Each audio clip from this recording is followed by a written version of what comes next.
Comprei o livro de Spurgeon e não tive nenhuma constância para ler. Bora lá falar sobre constância e sobre e sobre o tema de hoje, que foi um tapa na minha cara, porque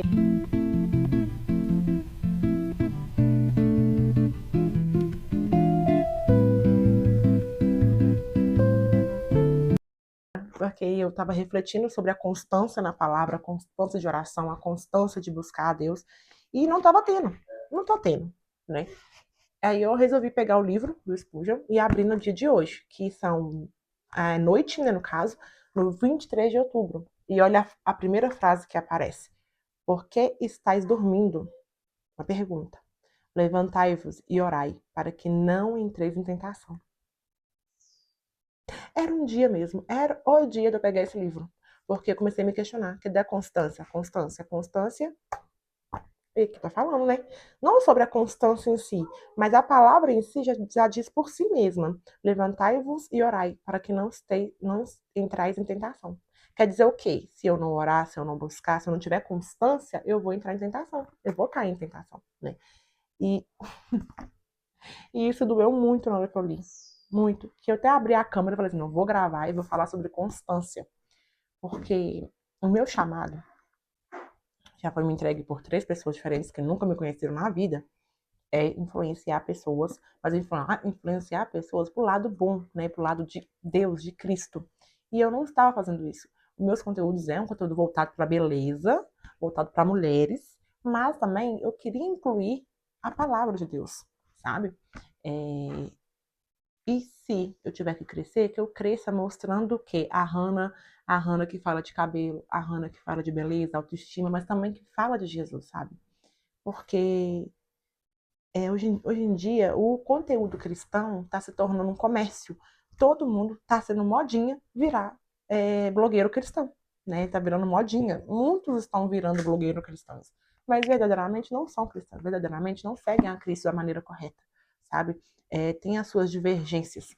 E isso não é muito legal e eu não quero trazer isso para os meus conteúdos. Eu quero ser a verdadeira cristã, a verdadeira mulher de Cristo, não somente aquela blogueira que faz tudo por hype, mas sim faz tudo voltado para Cristo. Já orei muito pedindo a Deus que esse trabalho seja o meu trabalho, então nada mais justo do que falar dele numa coisa que, se ele abrir as portas, será o meu trabalho, né? Então, bora lá fazer devocional comigo. Meu primeiro devocional gravado, nem sei como começar, porque, como eu falei com vocês, eu comprei em setembro. Eu tô começando a ler ele, eu li ele 2 páginas em setembro, agora que eu peguei ele de novo. Então vamos contar que começamos hoje. Eu toquei com a minha Bíblia. E antes de eu começar, eu quero cantar o hino da harpa. Eu vou ter que olhar aqui o número, porque eu não decoro os números. Eu decoro, tipo assim, a letra, mas eu não decoro os números. Então, se eu passar pela letra, eu vou lembrar. Ai, ai. Eu vou escolher aqui, vou cantar o hino da harpa e vou começar o devocional. Eu vou abrir na palavra, que tá ali, e vou ler o capítulo inteiro para entender o contexto daquele versículo. Eu sempre faço isso, eu sempre gosto de ler o capítulo inteiro, ou pelo menos até a parte onde começa um título e termina outro. E começa outro, começa o título aqui, aí começa outro lá embaixo, aí é uma outra história, né? Pelo menos isso, para seguir por onde aquele versículo passa, para entender a história, o contexto da história, a história em geral.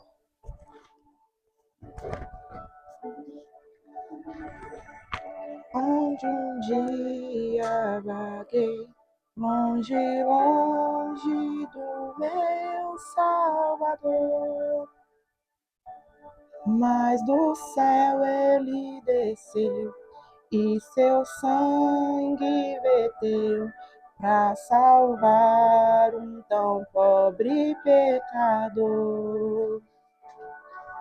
Foi na cruz, onde um dia eu vi meus pecados castigado em Jesus. Foi ali pela fé que meus olhos abri e agora me alegro em sua luz. Eu ouvia falar dessa graça sem par que do céu trouxe o nosso Jesus. Ai, me perdi. Trouxe nosso Jesus, mas eu surdo me fiz, converter-me não quis ao Senhor que por mim morreu na cruz. Foi na cruz, onde um dia eu vi meu pecado castigado em Jesus. Foi ali pela fé que meus olhos abri e agora me alegro em sua luz. Mais um dia senti meu pecado e vi sobre minha espada da lei. Apressado fugi, em Jesus me escondi e abrigo seguro nele achei. Foi na cruz, onde um dia eu vi meus pecados castigados em Jesus. Foi ali pela fé que meus olhos abri e agora me alegro em sua luz. Quão ditoso então este meu coração, conhecendo o excelso amor que levou meu Jesus a sofrer lá na cruz para salvar um tão pobre pecador. Foi na cruz, onde um dia eu vi meu pecado castigado em Jesus. Foi ali pela fé que meus olhos abri e agora me alegro em sua luz. 36. Então, aqui, ó, Jesus em Getsemane. É da onde, tipo assim, é o pedaço da Bíblia onde tem esse versículo. E aqui vem o título, né? Jesus em Getsemane. E aqui eu vou ler esse pedaço todo até chegar no 46, que é o que está aqui no estudo. Né? Vou ler essa parte toda para entender o contexto, né, desse único versículo. Lucas 22, do 39 ao 46, que é o 46 que eles colocaram aqui, né? Então, vamos ler. Jesus em Getsemane. E saindo foi, como costumava, para o Monte das Oliveiras, e também os seus discípulos o seguiram. E quando chegou àquele lugar, disse-lhes: orai para que não entreis em tentação. Isso eu entendo que é Jesus falando para os discípulos. E apartou-se deles. Então, Jesus estava indo para o deserto para passar aqueles 40 dias e 40 noites de jejum, possivelmente, pelo que eu estou entendendo aqui. E no 41. E apartou-se deles, cerca de um tiro de pedra. E pondo-se de joelhos, orava, dizendo: Pai, se queres, passa de mim este cálice. Isso mesmo. Todavia, não se faça a minha vontade, mas a tua. Isso é Jesus orando para o Pai, né? 43. Apareceu, eu falei entre aspas, porque Jesus, para mim, é Deus na Terra, né? O Verbo se fez carne, e o Verbo era Deus. No caso, então, Jesus é Deus encarnado na Terra. Então, eu acredito que são as mesmas pessoas. Deu pra entender, né? É isso aí mesmo. É porque tem crentes, tem religiões evangélicas, né? Que acreditam que são pessoas diferentes, né? Mas para mim, não. Para mim, Jesus é Deus encarnado na Terra, entendeu? 43. Apareceu-lhe um anjo do céu, que confortava. E posto em agonia, orava mais intensamente, e o seu suor tornou-se em grandes gotas de sangue, que corriam até o chão.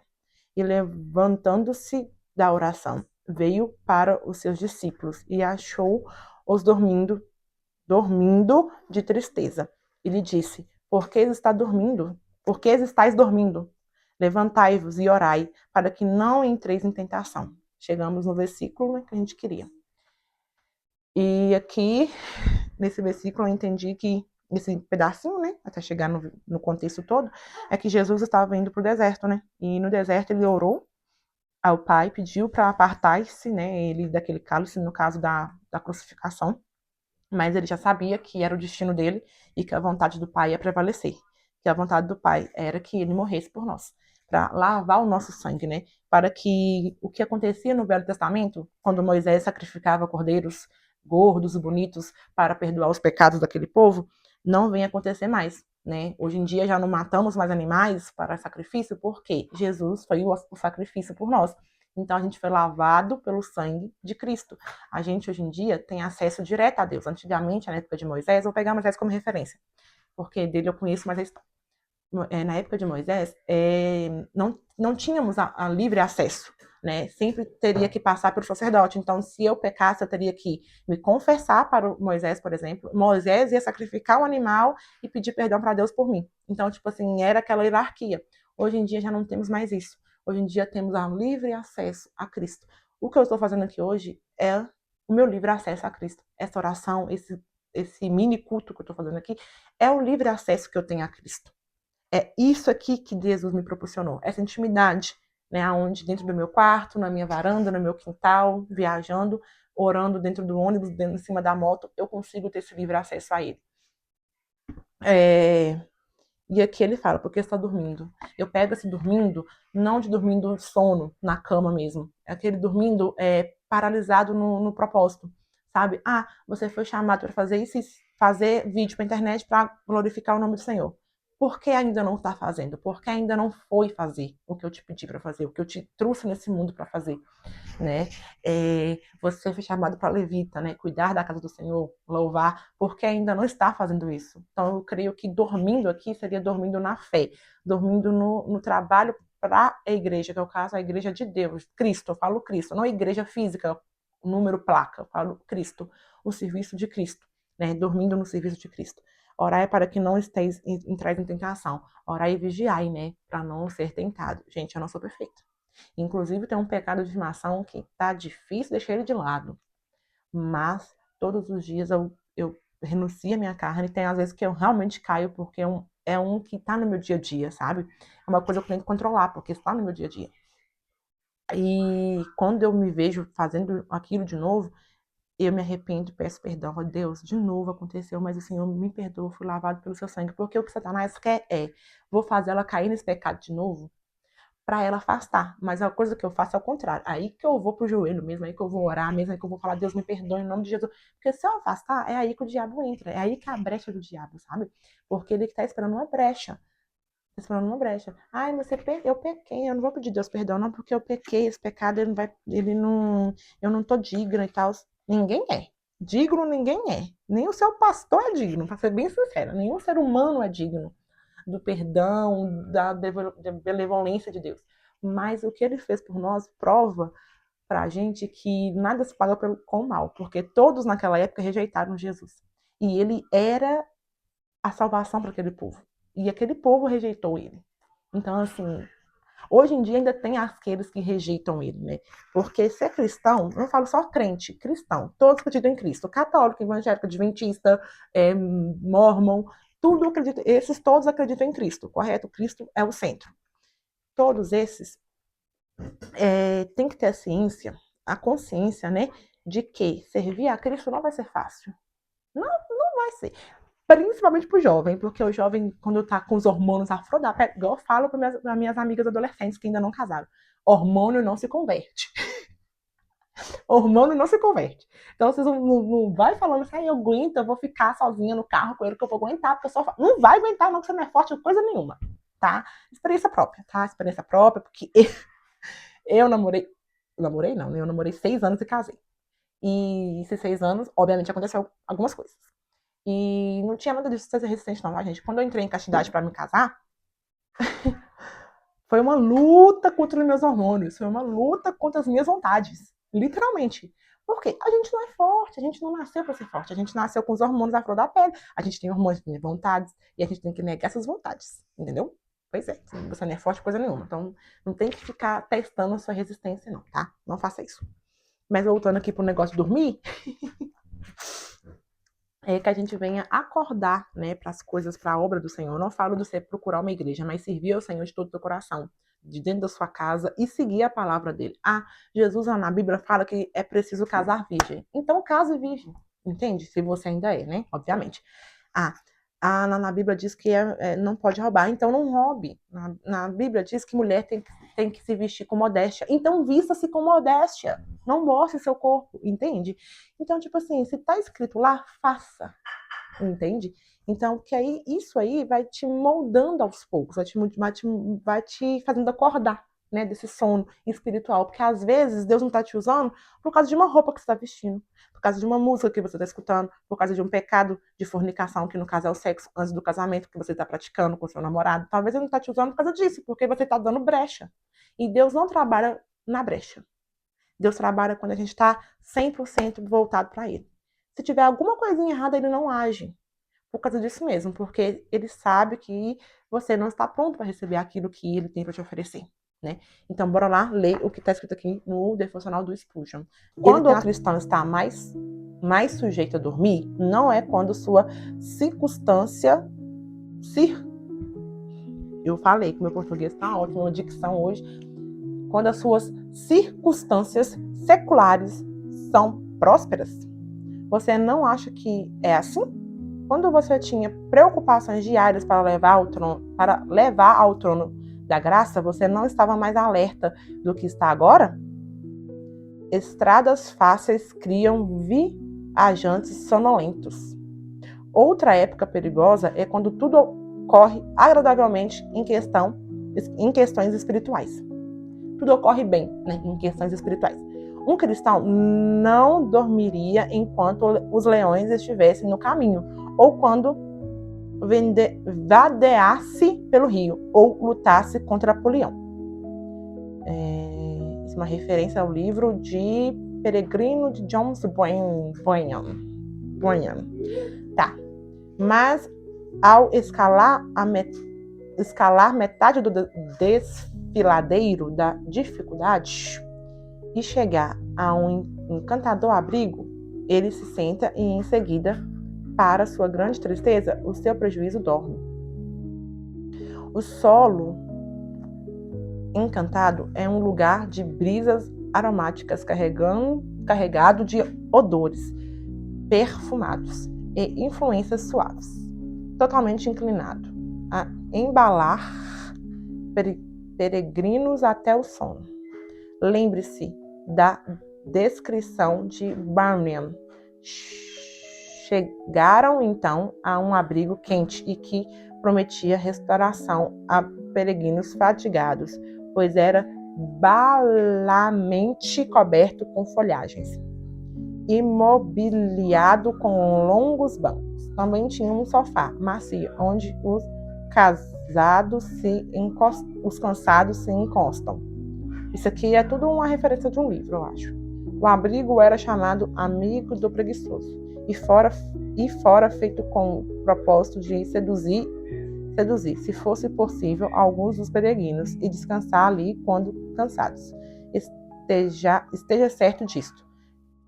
E é nos lugares tranquilos que os homens fecham seus olhos e vagueiam pela terra dos sonhos e esquecimento. O velho Thomas Skinny, advogado e escocês e teólogo leigo, absorveu sabiamente: prefiro um demônio rugindo a um demônio dormindo. Não há tentação tão perigosa quanto não ser tentado. A alma angustiada não dorme, e depois de entrarmos na confiança serena e segurança plena que corremos o risco de dormir. Os discípulos dormiram após verem Jesus transfigurado no topo da montanha. Preste atenção, jubiloso cristão. Bons momentos são vizinhos próximos da tentação. Seja tão feliz quanto desejar, mas seja vigilante. Foi exatamente o que eu falei tudo aqui antes daqui, né? De eu ler aqui o livro, foi tudo que eu falei. Seja vigilantes em tudo que fizeres, em tudo que vier do Senhor, sabe? Não é porque o tempo tá de bonança que você não deve vigiar, que você deve dormir. Porque é igual aqui, ó. Preste atenção, jubiloso cristão. Bons momentos são vizinhos e próximos da tentação. Seja feliz enquanto desejar, mas também seja vigilante. É exatamente isso. Seja feliz, mas também seja vigilante. Porque o cristão sem nenhuma prova, sem nenhuma luta, não é cristão. Pode ter certeza que tem um dedo do demônio aí, ó. Pode ter certeza. Tá muito bem, tá muito fácil, tudo tá dando certo. Desconfie. Desconfie. Que... Mas é isso, gente. Esse foi o devocional de hoje. Espero que vocês tenham gostado. E se gostado, comente aí. Se quiser mais vídeos, pelo menos um vídeo por semana desse tema, pode ser que tenha, né? Então é isso. Um beijo e até o próximo vídeo.